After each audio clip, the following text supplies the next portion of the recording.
লোনের টাকা পরিশোধ না করলে ব্যাংকের হাতে কি কি ক্ষমতা আছে, ব্যাংক আপনার কি করতে পারে এবং আপনার হাতে কি কি অধিকার আছে সেই বিষয়ে আজকে বলবো।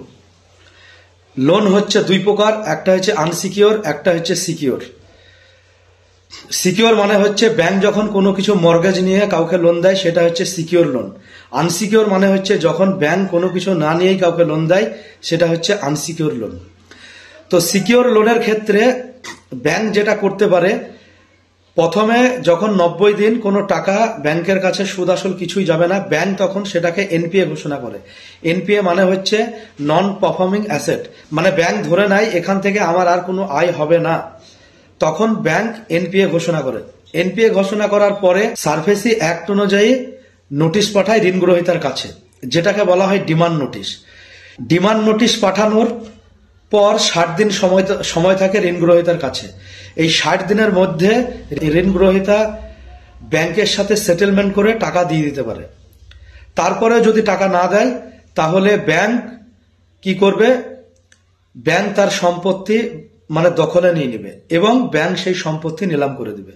কিন্তু নিলাম করার আগে 30 দিন আগে নোটিশ অবশ্যই দিতে হবে। আরেকটা নোটিশ, নিলামের জন্য 30 দিন আগে নোটিশ দিতে হবে।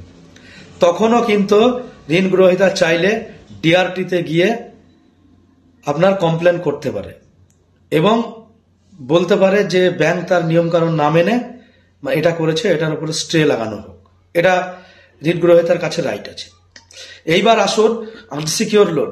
আনসিকিওর লোনের ক্ষেত্রে ব্যাংক কিন্তু সরাসরি কারো প্রপার্টি আপনার সিজ করতে পারবে না, দখল করতে পারবে না, নিলাম করতে পারবে না। আনসিকিওর লোনের ক্ষেত্রে এনপিএ ঘোষণা করার পরে ব্যাংকের যদি 20 লক্ষ টাকা বা 20 লক্ষ টাকার বেশি হয় তাহলে পরে ডিআরটিতে গিয়ে অভিযোগ করবে ব্যাংক।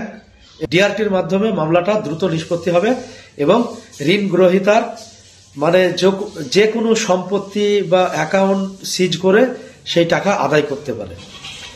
দ্বিতীয়ত, যদি 20 লক্ষ টাকার নিচে হয় তাহলে তাকে যেতে হবে সিভিল কোর্টে, রিকভারি স্যুট ফাইল করতে হবে এবং সিভিল কোর্টের প্রক্রিয়া একটু লম্বা চলে।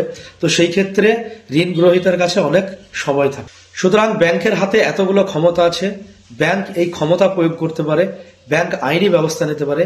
ব্যাংক বা ব্যাংকের কোনো স্টাফ বা কোনো লোন রিকভারি এজেন্ট আপনার সঙ্গে খারাপ ব্যবহার করতে পারে না। সুতরাং নিজের অধিকার নিজে জানুন, সচেতন থাকুন, সুরক্ষিত থাকুন।